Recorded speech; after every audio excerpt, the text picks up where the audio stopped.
हरे कृष्णा प्रभु जी, दंडवत प्रणाम।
ओम अज्ञानतिमिरन्धस्य ज्ञानाञ्जनशलाकया चक्षुरुन्मीलितं येन तस्मै श्रीगुरुवे नमः।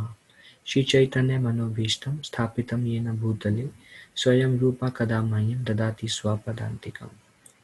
वन्देऽहं श्रीगुरु श्रीयुतापदकमलं श्रीगुरुन् वैष्णवंश श्रीरूपं साग्रजातं सहगणा रघुनाथान्वितं तं सजीवं साद्वैतं सावधूतं परिजनसहितं कृष्णचैतन्यदेवम् श्री राधा कृष्ण पादान सहगना ललिता श्री विशाखान्वितं च।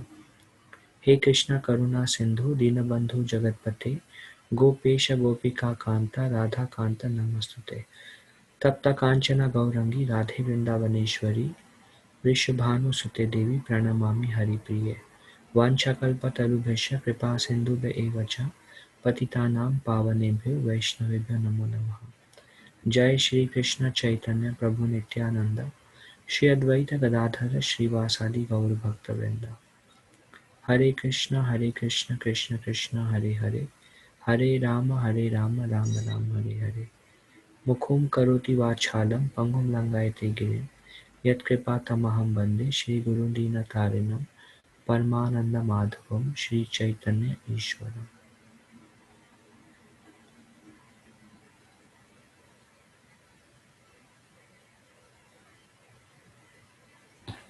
Okay, we are continuing our discussion on Vritrasura. Last week we discussed about Indra offending his spiritual master, became weak, all the demigods became weak. The demons, Shukracharya told the demons, they attacked the demigods. Um, Demigods were bereft of the heavenly planet, their residence. They approached Brahma for help. Brahma told them because Shukracharya has worshipped spiritual master, they have become stronger, and because you have offended your spiritual master, you have become weaker. Um, then Brahma told, we are just summarizing from last week. Then Brahma told um,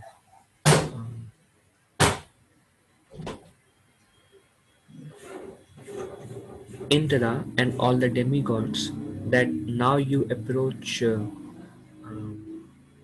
Vishwarup. He's a Brahmana, and they approach Vishwarup. They, by the power of Narayan Kavach, which we discussed, they regain the heavenly kingdom. But because Vishwarup also offered sacrifice to demons, Indra became afraid that demons can again take over our kingdom.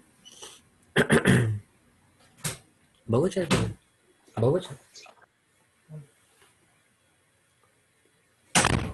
um, Vishwaroop, Indra became afraid that the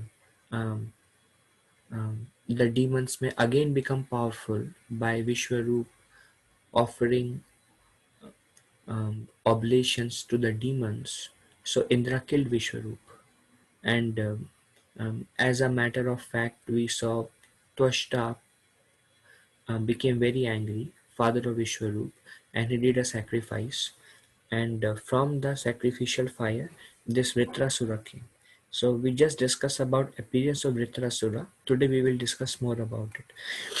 So Vritrasura description is described burnt hill complexion, like burnt hill, like as you can see from the picture. He was still very, he was very lustrous, the body. Um, his beard and his hairs were like melted copper. His eyes were piercing like midday sun. He appeared to be unconquerable with trident. He was born with the trident from the sacrifice. He was dancing and shouting, making earth tremble. He was huge.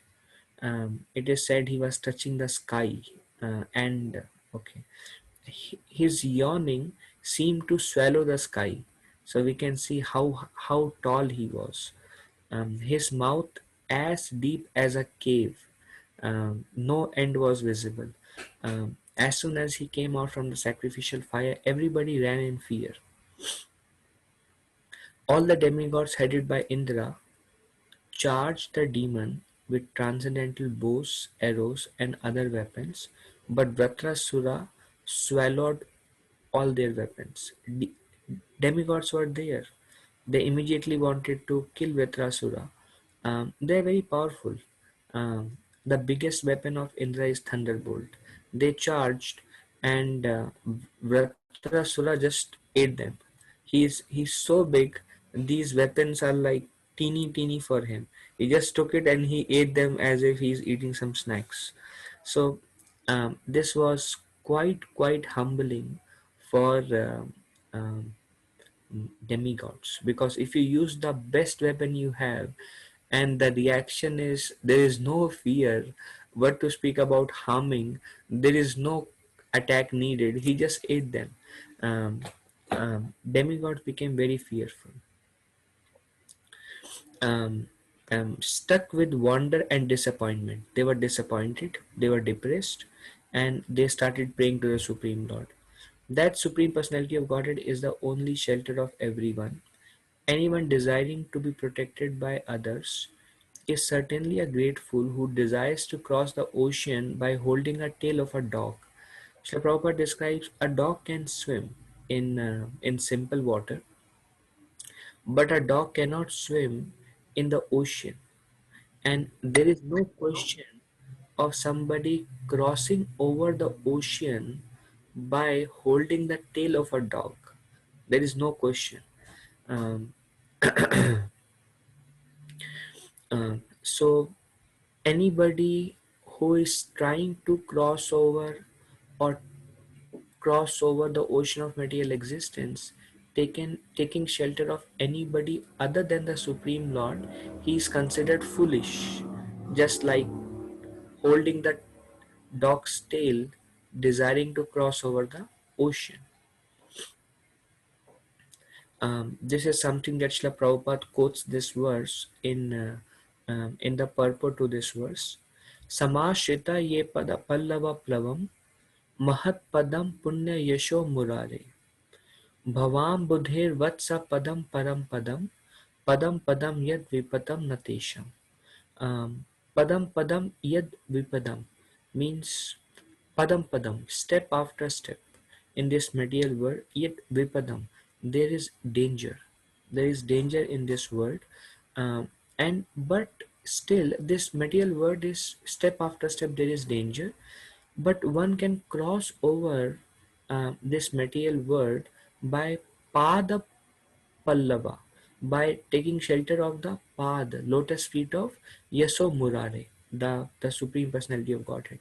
The Lord's lotus feet are an indescrib- indis- indestructible boat.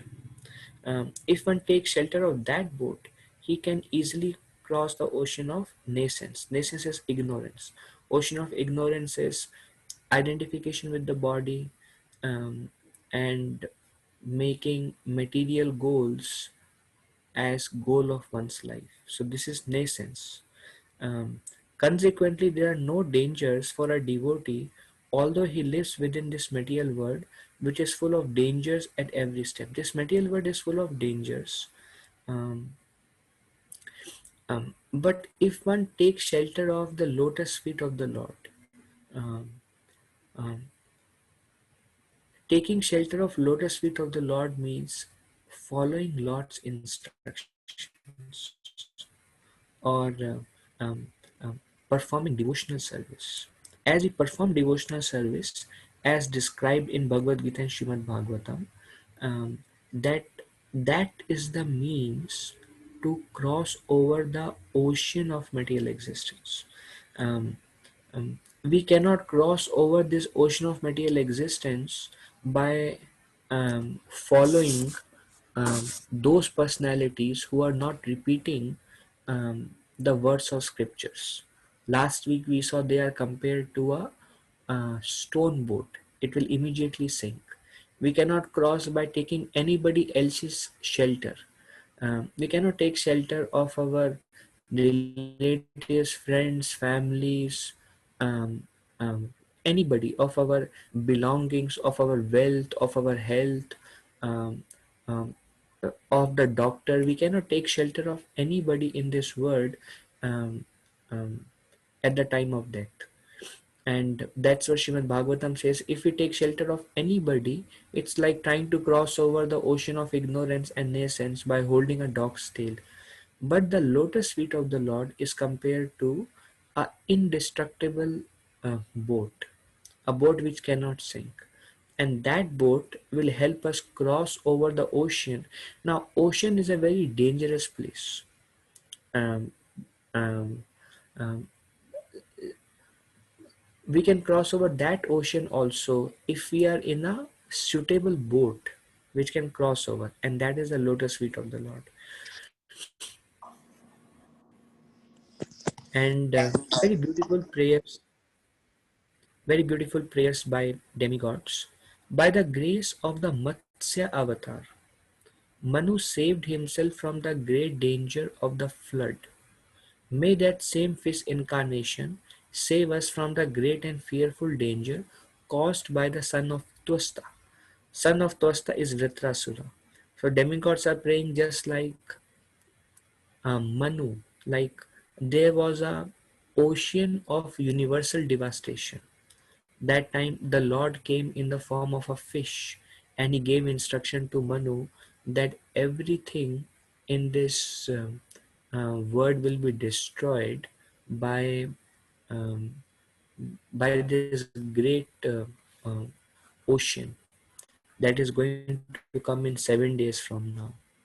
Um, I have arranged a boat for you, and you tie the boat to me through a rope, and I will incarnate as a fish. And by by following me, you will be able to save yourself from this great um, danger of flood that will come. And you carry with you all um, species in seed forms. So after this flood is over, you can re-begin the creation and the generation. So the idea is when Manu was in danger, you came and saved him. So likewise, my dear Lord, we are in danger with this demon Twasta.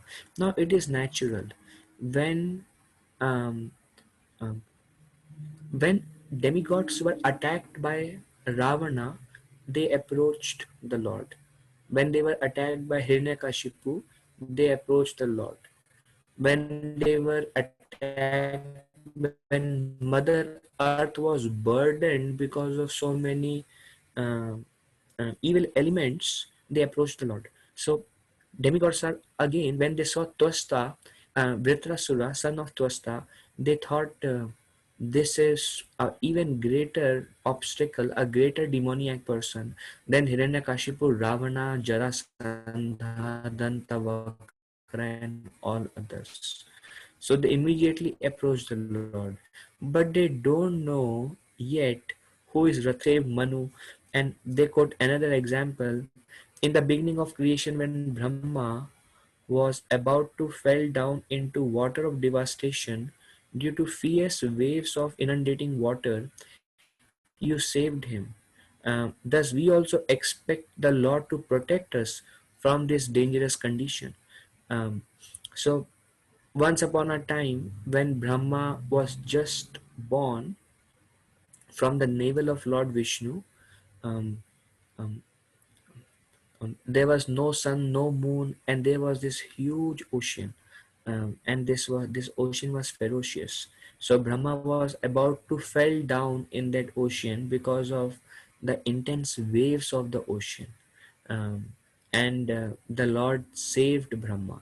So just like you save Manu, you save Brahma, and many other examples demigod quotes as Hiranyakashipu, as Vamana, as this, as that you have come to save. So please save us from this danger of Vratrasura. Sri Sukadev Goswami said, "My dear king," referring to Maharaj Parikshit, when all the demigods offered him their prayers, the Supreme Lord, the Supreme Personality of Godhead, Lord Hari, carrying his weapons, the conch shell, the disc and club, appeared first within their heart and then before them. Just like in the case of appearance of Lord Krishna, first Krishna appeared in the heart of Mother Devaki, and from the heart of Devaki, he immediately took a four-handed Vishnu form in front of them.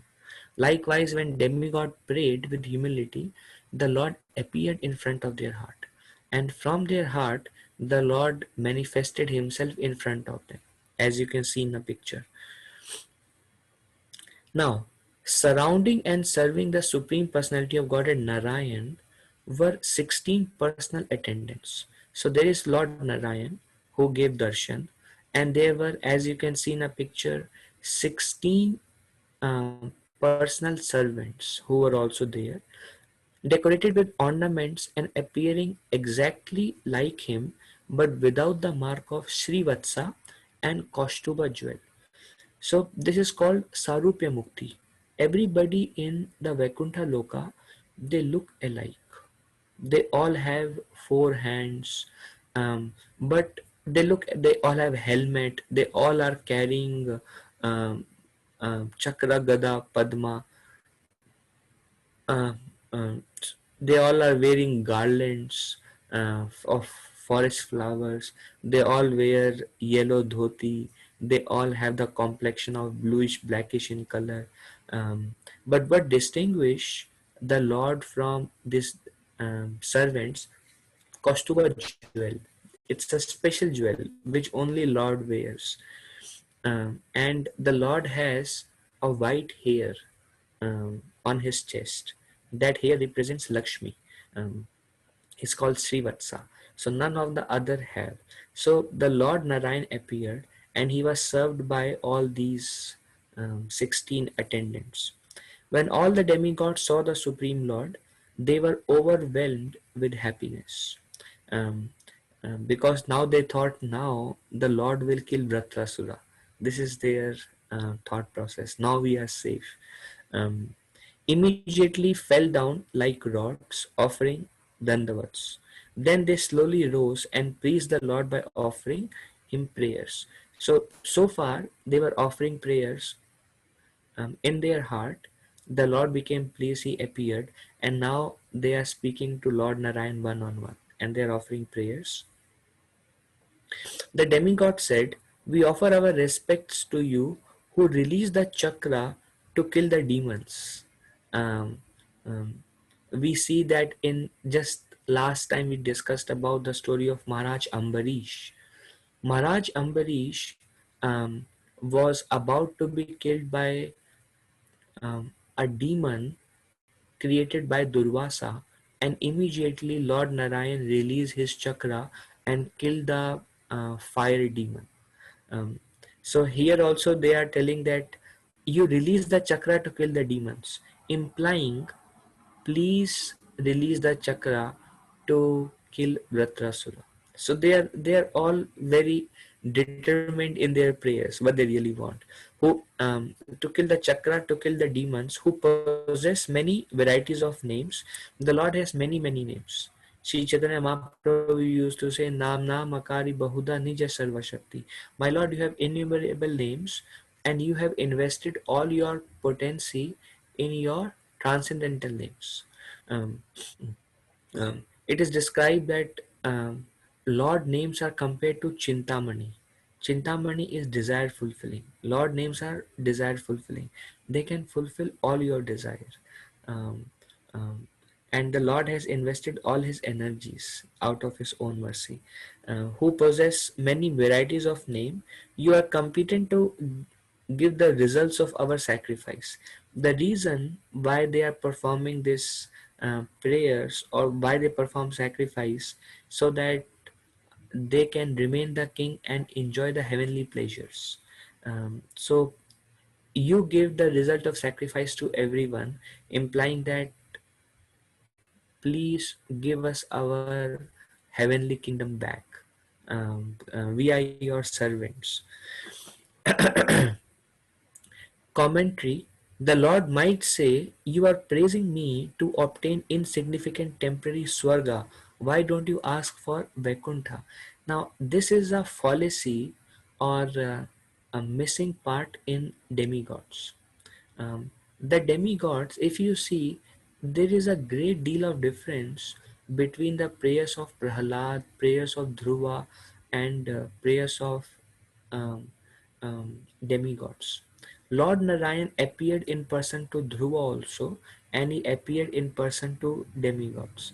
Dhruv Maharaj prayed, my Lord, birth after birth, let me take birth in association of devotees. Lord Narayan says, I will fulfill your desire, your material desire. And Dhruv Maharaj said, no, my Lord. I was looking for um, um, broken pieces of glasses. I have found diamond. That diamond is you. And broken pieces of glasses was my material desire. Now I have got you. I don't want that. I only want to engage in your service. But demigods, Narayan appeared to them also, and they are telling, my Lord, give us our Swarga, give us our heavenly kingdom. So Narayan is telling, you fools, why don't you ask for pure devotional service? Why you are asking for Swarga? Why don't you ask for Vaikuntha? So demigods address by saying, the demigod said, we cannot understand Vaikuntha because we appeared later in creation than you, who are the controller of three destinations. So they are addressing. In in in other words, they actually don't want Vaikuntha. They are very um, and the Lord will kind of condemn them, and we will see that in when the Lord starts to reply. So far, for few verses is only the prayers of the demigods, so we can very clearly understand what Lord wants from us and what demigods were asking for. um, so now it's not a valid reason, but at the same time they are telling that we appeared just now from Brahma, your kingdom is long back, so we don't know you, we don't understand Vaikuntha, but we understand Swargalok. Please give us our Swargalok back. That's why they are called Karma Mishta Bhaktas. Means they are devotees of the Lord, um, yet um, they want to enjoy their position in material world. So that's like mixed devotees. um, but the demigods, it is said that um, we sing the Guru Puja every day. Ebejas Gushuk Tribhuvana. So there we say that the glory of a pure devotee is spread all over the three worlds. Even demigods, they bow down to the lotus feet of a pure devotee. A pure devotee of the Lord is way more exalted than even the demigods, and the demigods know that. Um, um, And um, after saying this, the demigods makes a very beautiful prayer, and they are telling only the topmost sannyasis can realize you. Prabhupada described it as topmost devotees. Prabhupada said sannyasi can be grihastha sannyasi or a renounced sannyasi, as long as anybody who is not attached to sense gratification and who is attached to lotus feet of Krishna, he's a sannyasi. So only topmost sannyasi can realize you. Um, in other words, Lord Narayan may say, "Why don't you ask to know me?" And they said, "No, no, my Lord, we don't. We were not born even when you existed. You are the original personality. We don't understand you. But the great sannyasis, topmost sannyasis, only they can realize you. And how do they realize Narayan or Krishna? As they wander about the world to preach Krishna consciousness, fully absorbed in samadhi through bhakti yoga. When the darkness in their hearts is completely eradicated, then you are revealed to them and they enjoy transcendental bliss by meditating on your form. Therefore, we simply offer our respectful obeisances. So, we offer our respect now. Um, we offer our respectful obeisances to those great devotees of the Lord who have no other desire other than realizing you. They realize themselves and they spread the message of Krishna consciousness all over the world. They uh, they they are always speaking your glories. They are always meditating on your form within their heart, and they derive great bliss and satisfaction. Bhaktya mam abhijanati. So through the devotional service can you be known, and they only can realize you, but we can't realize you. Uh, so that shows that the demigods also knows the um, the position of a pure devotee of the Lord. Um, Devotees never give up bhakti. Devotees now these are all prayers of demigods continuing, and they are glorifying the pure devotees of the Lord. Devotees who have tasted the drop of the nectar from the ocean of your glories experience incessant transcendental bliss in their minds. Um, Forget the tiny reflection of so-called material happiness and become free from desires. So they experience transcendental pleasure, param drishtva nivartate, and because they are experiencing such higher taste, they forget the sense gratification. They forget, and the sense gratification is compared to tiny reflection of material happiness. Um, and hence, because of their intense absorption and bliss, they become free from material desires because they are very tiny. They become the real friend of all living entities, because when you have something great, you want to give it to others. You want to share it with others. Become expert in achieving the real goal and never return to this material world. So we offer our humble obeisances to these devotees. They never give up bhakti because they enjoy transcendental bliss, and they are never attracted to sense gratification because the pleasure they enjoy is way higher. So demigods are actually taking a humble position also, because they are in trouble. So they are telling, my lord, we don't understand you. You please use your chakra, kill the demon, especially this demon. Give us the result of our sacrifice. But we don't understand Vaikuntha and we don't understand you. But pure devotees, they understand you by through devotional service, by spreading Krishna consciousness, by giving up material desires, and again taking a humble position. um, this is a commentary. The demigods are indirectly saying, among your devotees we are very low since we have material desires, indicating this they make their request.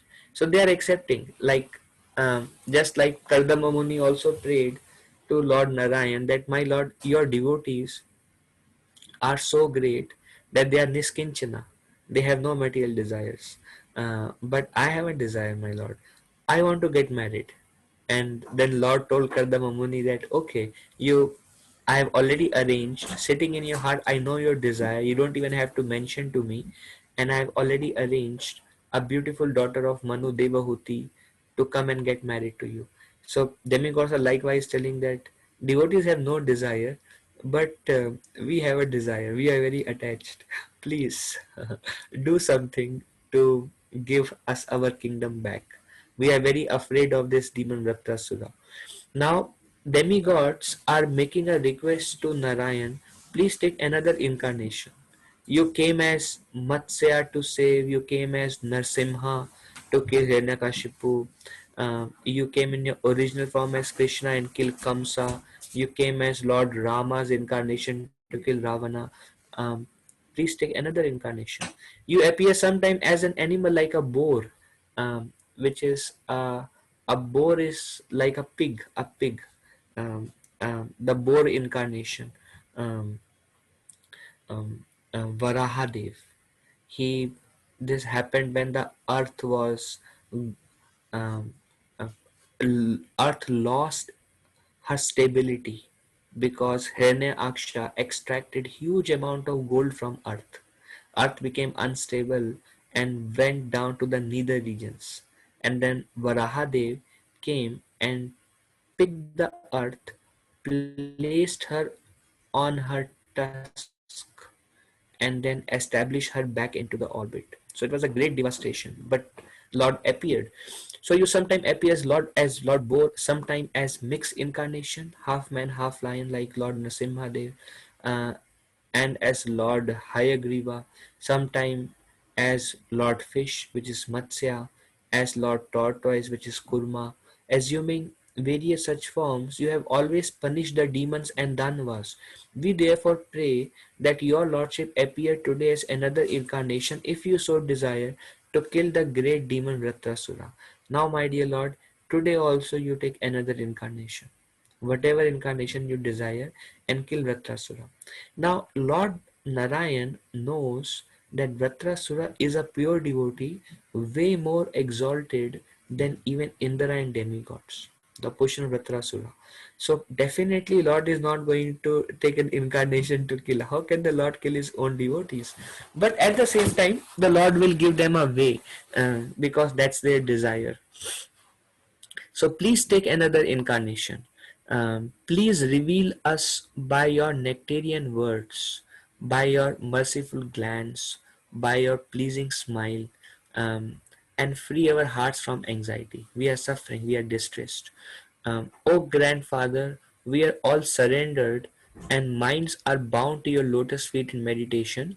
Accepting us as your eternal servant, be pleased with us and sympathetic. Um, Please show some sympathy. We are suffering. Uh, Please kill Vratrasura. Please come as incarnation.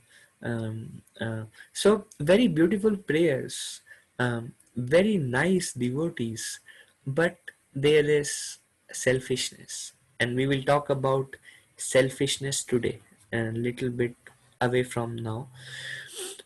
Please reveal our distress. Dear Lord, you are omniscient. You know everything. And therefore, you know very well how we have taken shelter at your lotus feet. Please provide shade that gives relief from all material disturbances. Please give us relief by counteracting our present distress. Krishna says in Bhagavad Gita, four kind of people approach me: those who are distressed, those who are searching for wealth, those who are inquisitive, and those who are in knowledge.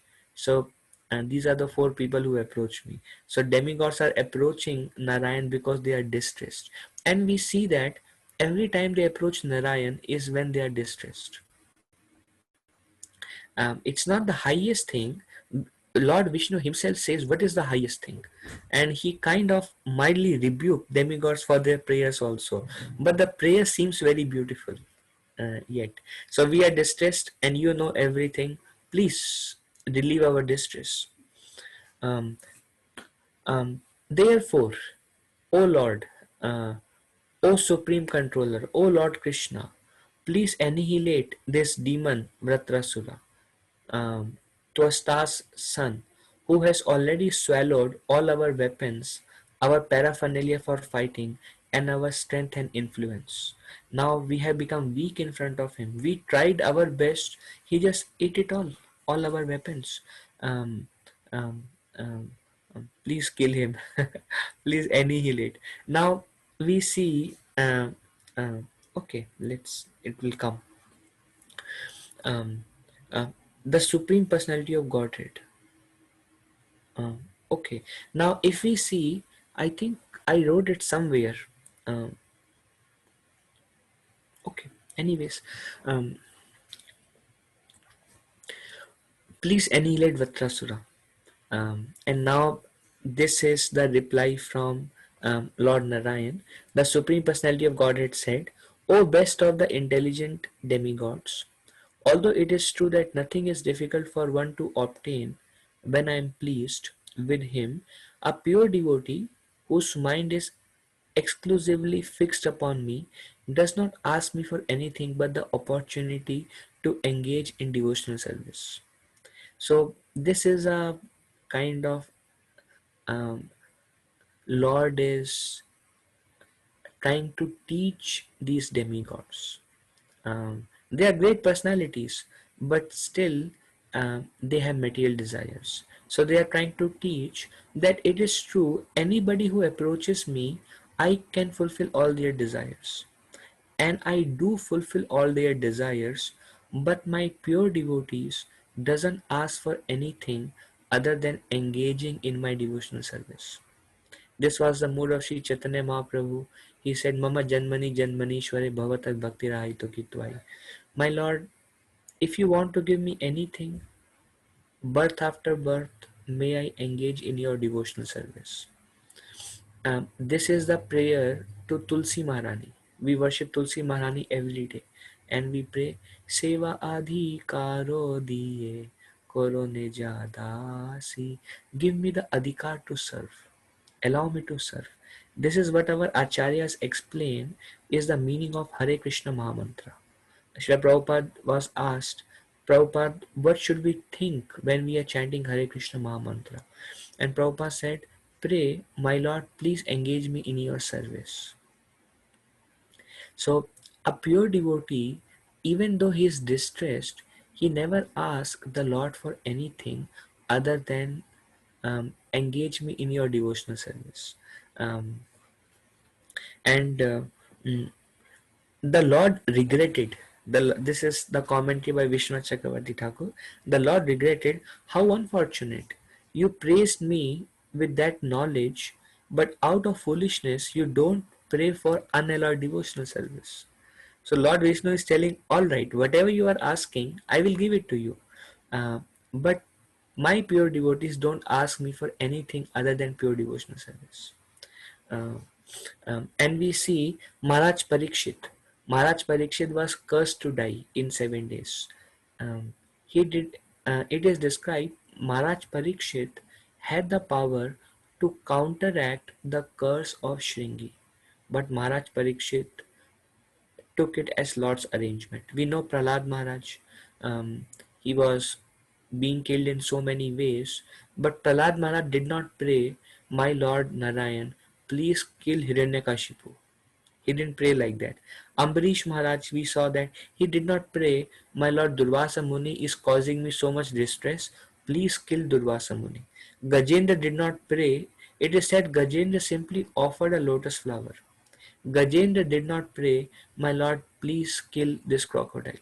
Likewise, Maharaj Pariksit did not pray, please kill Shringi, or please let curse him to die in 3 days only. He want me to kill in 7 days, he should die in 3 days. They didn't approach the Lord to kill their rivals. But here we see that demigods, they are approaching the Lord. My Lord, please kill, take an incarnation and please kill Vratrasura. Now it is true that they are universal administrators. So administration has to go on, which the Lord will anyways make it go on. Um, uh, so a devotee prayer should be motivated by selfishness, but should be, my Lord, whatever you desire, but please engage me in your service. Again, Lord Narayan is speaking now to the demigods. It continues: those who think material assets to be everything or to be the ultimate goal of life are called misers or kripanas. So, those who think that the goal of life is better job, better position, better controllership, um, um, better business, better fame, um, those who think this is the goal of their life. You ask any common man on the road, what is your goal? I want to do something great, the whole world can remember me. Or they are trying to become bigger and bigger. So those who think those are the goal of their life, they are called misers or kripanas. And Krishna says in Bhagavad Gita, he uses this word kripana. And Krishna says those who are attached to the results of their activities, they are called misers, because they are attached to the objects in this world. And we see whatever we read in Bhagavad Gita will come back in Shrimad Bhagavat. They do not know the ultimate necessity of the soul.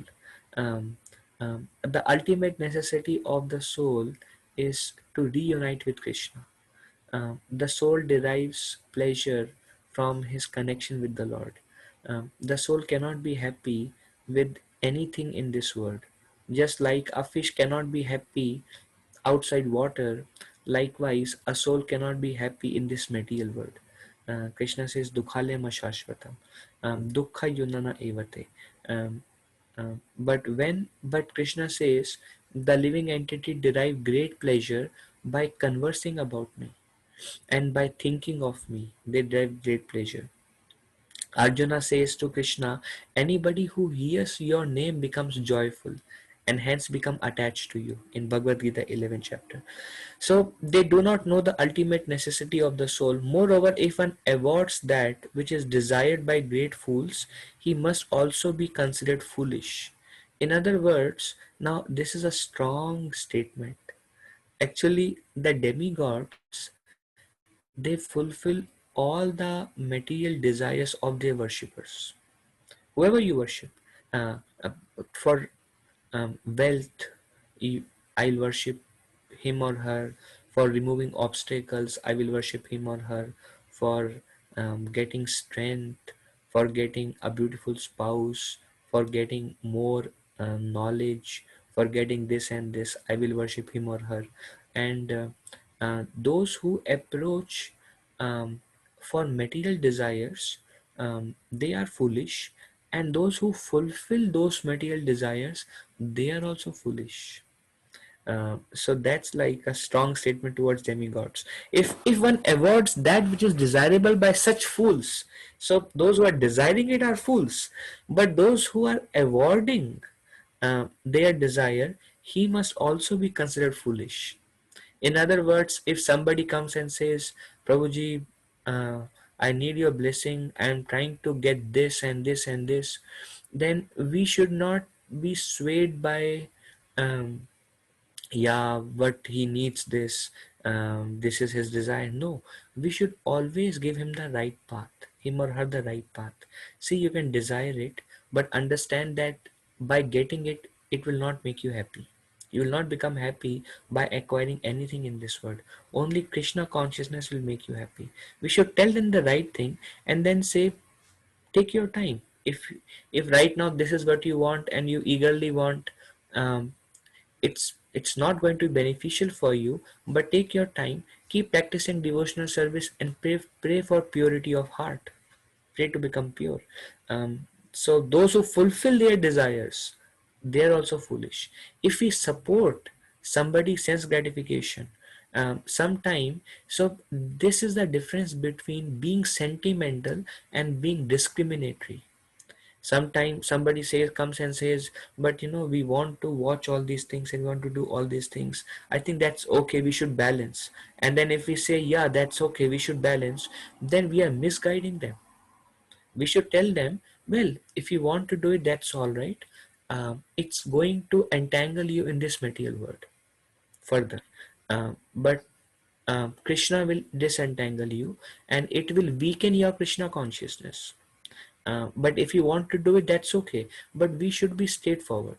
So Prabhupada said, um, if we, in order to get some, um, if if we want them to think that we are their great friends, and um, we are very liberal, we are very understanding, and if we guide them in a wrong direction, then Prabhupada says that is cheating.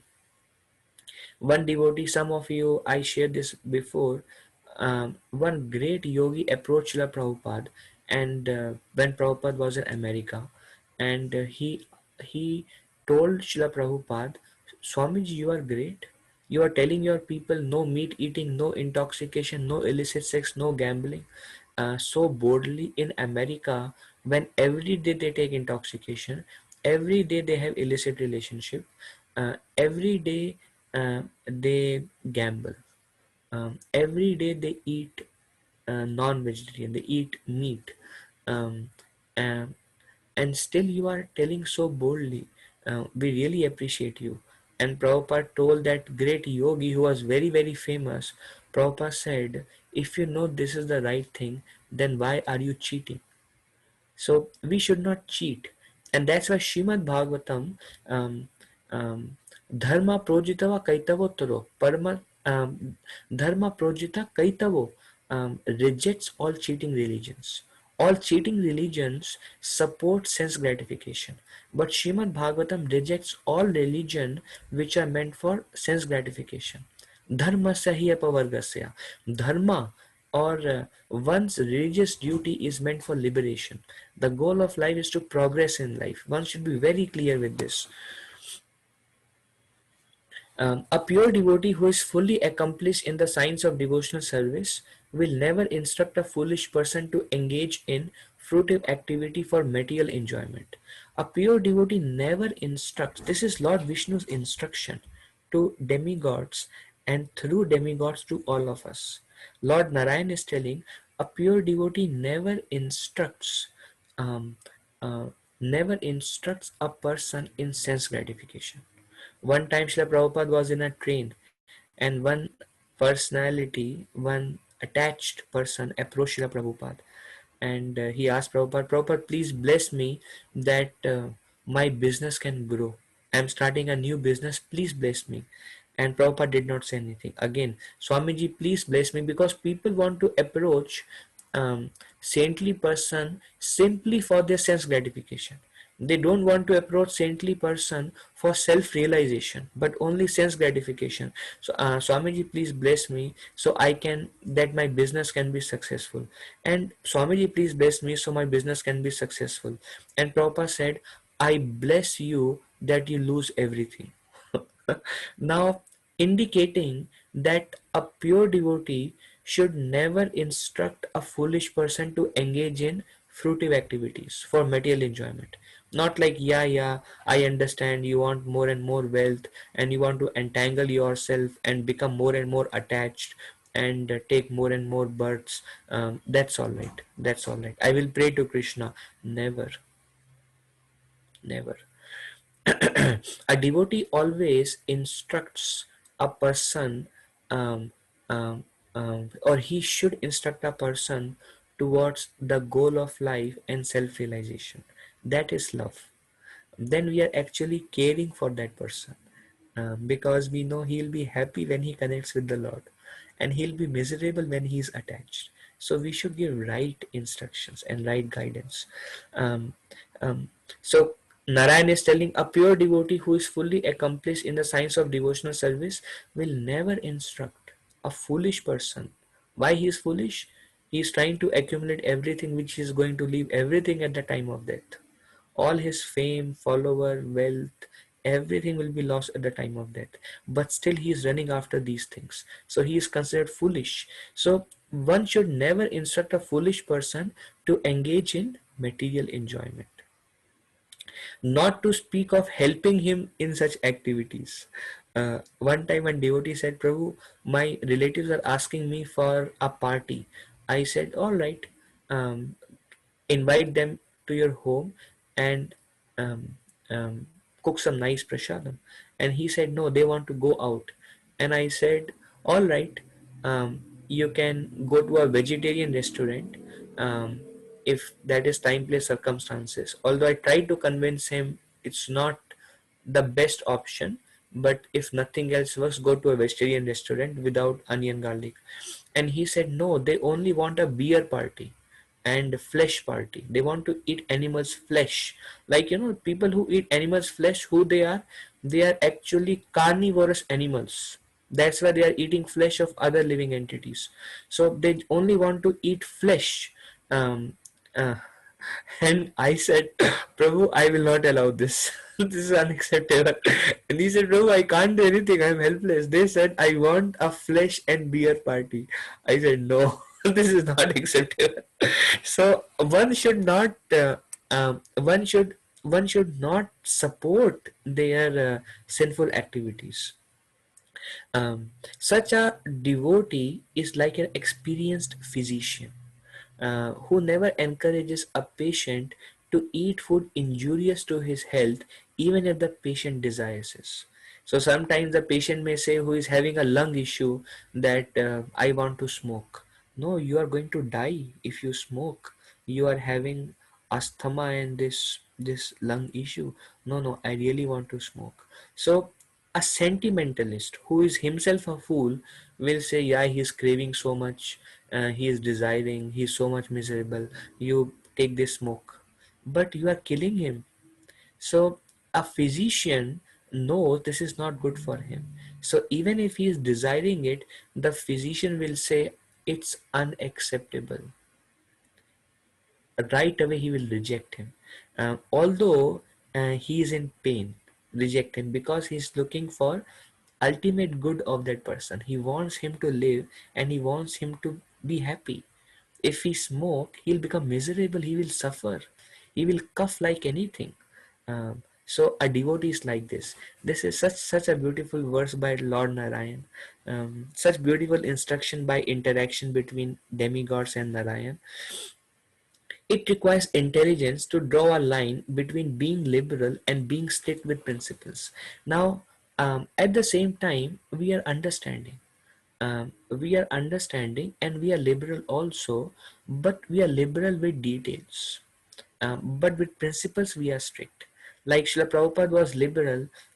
If men and women want to sit together to hear Bhagavad Katha, free mixing, Prabhupada was okay with that, because that's the culture in the West. But Prabhupada was not okay with the regulated principles. Um, um, Prabhupada himself arranged marriages for Western boys and Western girls, although he is in renounced order, topmost sannyasi, a pure devotee of the Lord, completely attached to Krishna. He is performing marriages for them himself. We don't even attend any marriage. He is performing marriages. He is performing ceremonies. So Prabhupada was very liberal.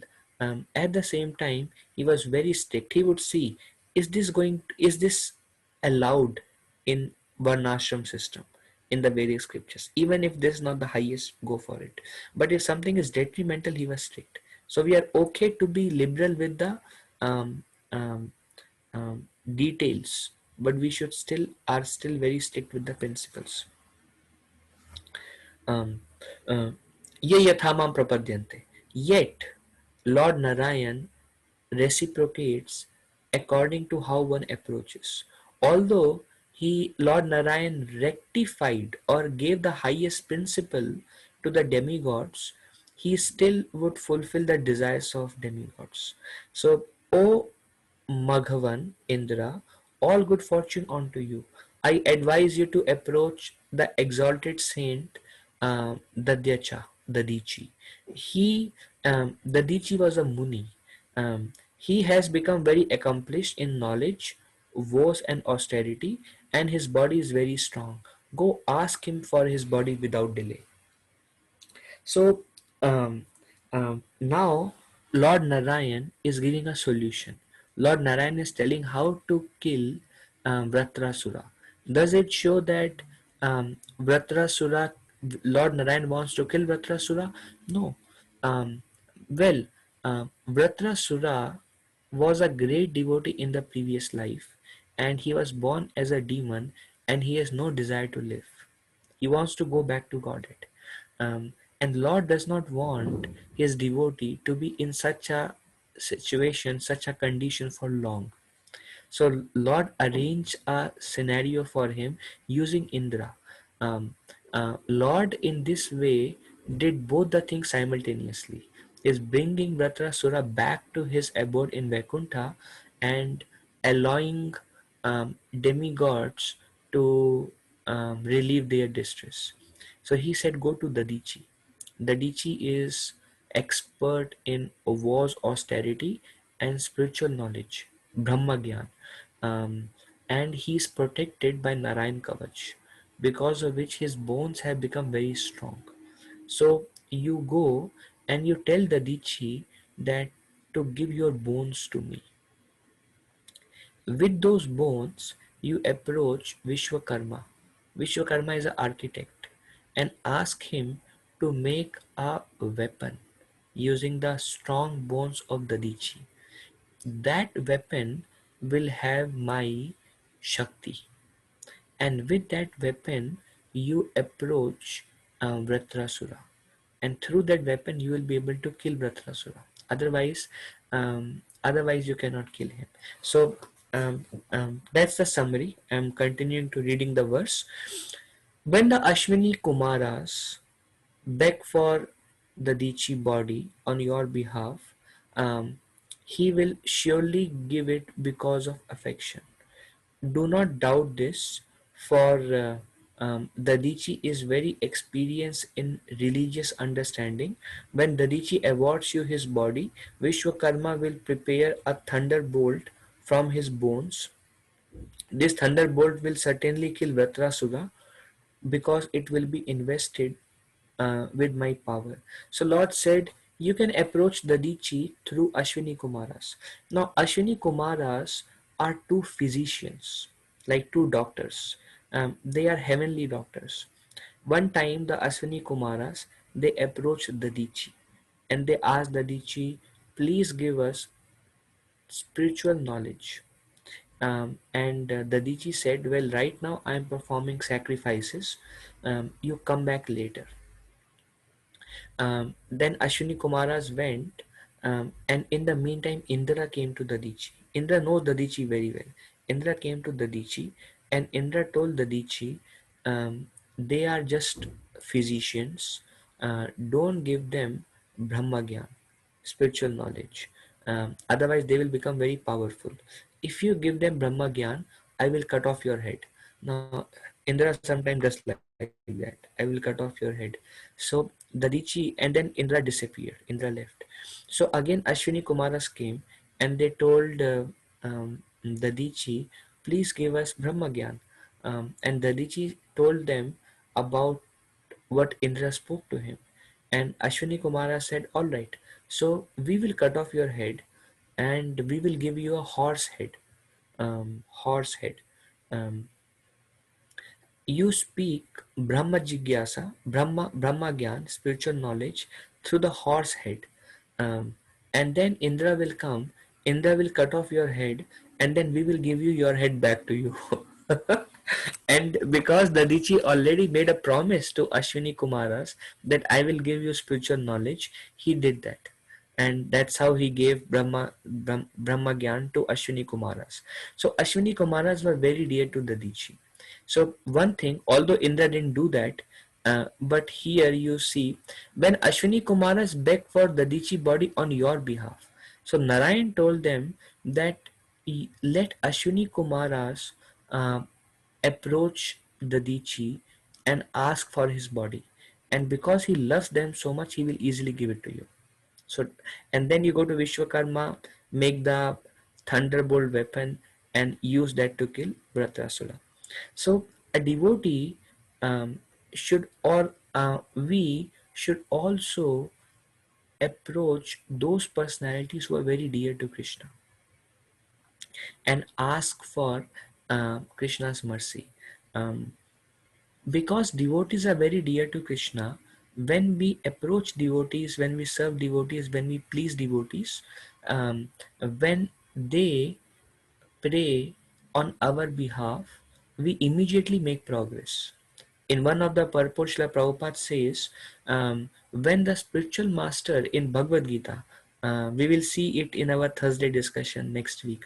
When the spiritual master is pleased with a disciple, the disciple immediately advances, and the spiritual life becomes very easy for him because of the mercy of spiritual master.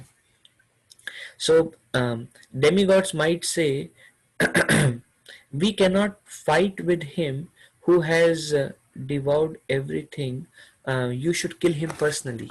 So demigod may think like that, that we cannot, okay, this bone, um, um, we can get the bone, we can get the weapon, but we are still not sure if we can kill Vatrasura. He's just too big and he's just invincible, unconquerable. So they may say, why don't you personally incarnate and kill him? Why do you want us to go through the whole cycle? And on that, Lord Narayan says, Vatrasura will not harm you, although he can destroy the whole world. He is my devotee and he will never be envious of you. When Vatrasura is killed because of my spiritual strength, you will regain your strength, weapons, and wealth. Thus, there will be all good fortune for all of you. So, that's the last verse we will discuss today. Um, um, Narayan says to Indra, he will not harm you because he is my devotee. Um, um, mm, um, and he will never be envious of you. Um, Lord expresses full faith in Vatrasura, and his heart was flowing with love when he addressed Vatrasura as my devotee. So, confirming that don't be afraid of Vatrasura. Vatrasura, he is capable of killing all the three words, but he will do whatever I say to him. He is my devotee. I am sitting in their heart, and he is not envious. And Prabhupada writes in the purport, a devotee is not envious of anyone. Um, um, Especially a devotee is not envious of other devotees. And because Indra is also a devotee of Narayan, there is no question of Vratrasura becoming envious of demigods. He will fight furiously, but eventually you will see Vratrasura himself tells Indra, you fool, kill me. Because he knows this is a desire of the Lord. A devotee always abides by the desire of the Lord. Alright, so we'll discuss only this much, and although there are many slides, we continue in our next week how he approached Dadichi, and then the battle between Vratrasura and Indra. That will be our discussion for next week. Okay, any questions? Hare Krishna, Prabhuji. Vikas, yes. So, Prabhuji, in this regard, can Dadichi be considered fool because he is helping Indra to fulfill his, or somehow he is helping to fulfill material desires, or he is devotee, so he cannot be considered? Prabhu, there is a great interaction and great learning from the interaction between Indra and Dadichi. That we will see next week. I love that particular discussion between Indra telling him, give up your life, and Dadichi says something, and you will see how great is Dadichi in our next discussion. But Okay, Prabhuji. he Okay. did give up his life for the pleasure of demigods. He did do that, and he will mention why he did that. That will be next week discussion.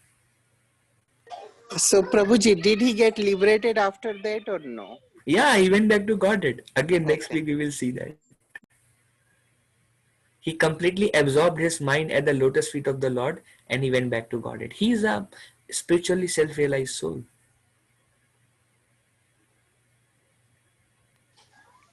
Hare Thank you, Krishna Prabhuji. Ji. Neeru Uh, Mataji. um, Prabhuji, as we were discussing about the desires, material desires, like in Bhagavad Gita, one of the verses Krishna said, like, if you have desire, come to me only, because he is the only one who is indirectly fulfilling all the desires. So, as you said, like, if we are telling someone, like, uh, about the material fulfillment of material desire, that is the cheating. So, like, if in the initially we ourselves, and if we are telling others also that okay, if you have desire, approach Krishna, so is that okay, Prabhuji? Mhm. That's a good question. Well, uh, um, it's okay to tell them. There is a verse in Srimad Bhagavatam, Akama sarva kama va moksha kama udaradhi. So it's okay to tell them, but it's also okay to create a doubt in them that you can approach like this, but ultimately please pray that my Lord, whatever you desire, let that be the goal. And you can give them little conviction that how depends upon the desire. If it is like somebody's health, then you can tell them, well, whatever is Krishna's desire, surrender. If it is like, Prabhu, I want greater business, then you can be little more strict with them based on the situation. But giving that understanding that especially if it is like sense gratification, then giving them the understanding it's not going to make us happy. It's okay if you have that desire, but just give them understanding. You will be satisfied by connecting with Krishna. Bhakti will nourish your heart. Try to focus there, and if you are not able to follow that, take your time. It's okay to give them time, and we are not so strict, but we don't compromise on the principle at the same time. We tell them the truth. Otherwise, we are cheating them, something like that. Okay, Prabhuji.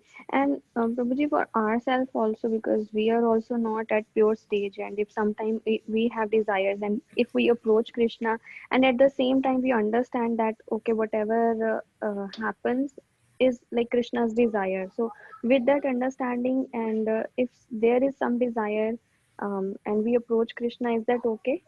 Yeah, we can approach, and Srila Prabhupada said, and then you can add, my Lord, if it helps me in my devotional service, please do it. But if it is obstructing, it's going to obstruct me in my devotional service, then please do whatever is needful. So adding that line is important. We may have so many desires, and we may be very much attached to them because the situation seems so comfortable, um, but still we add um, out of knowledge, especially, my Lord, if it's going to increase, if it takes me away from you, then I don't want that. So we must be strong enough to say that line. Okay. Thank you, Prabhuji. Then any other question? Prabhuji, I have one question.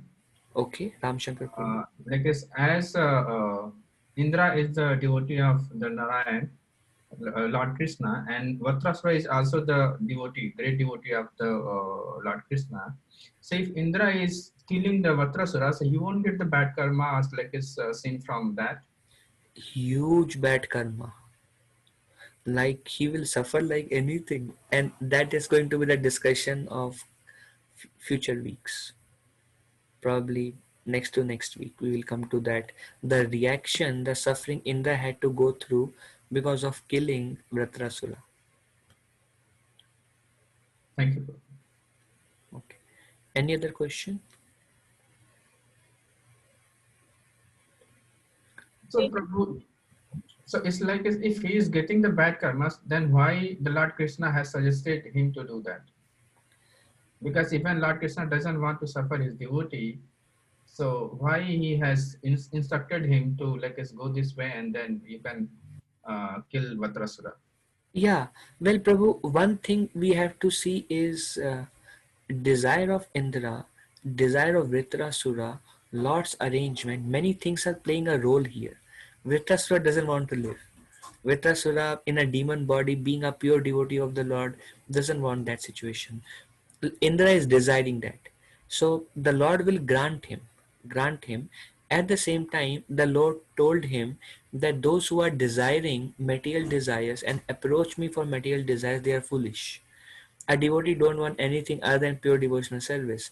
So he's giving him, just like when Dhruva approached Narayan and for a kingdom greater than his great grandfather, Lord gave it to him. Lord, he became pure, Lord gave it to him. So the Lord, ye yathaman prapadyante. Whatever you desire from the Lord, Lord will give it to you. But then it is said that because it is our desire, Krishna says in Bhagavad Gita, 3 doers, it is our desire, Lord sanctions, but we are responsible for the reaction. Because it is our desire. Lord is just sitting and he's sanctioning. He may speak through devotees, he may give the right guidance, but if it is our desire, Lord will fulfill the desire. But he's not responsible for whatever is going to come later on. Does it help, Ramshankar? Yeah. Prabhu? Thank you, Prabhu. Hare Krishna. Thank you, Prabhu. Any other question?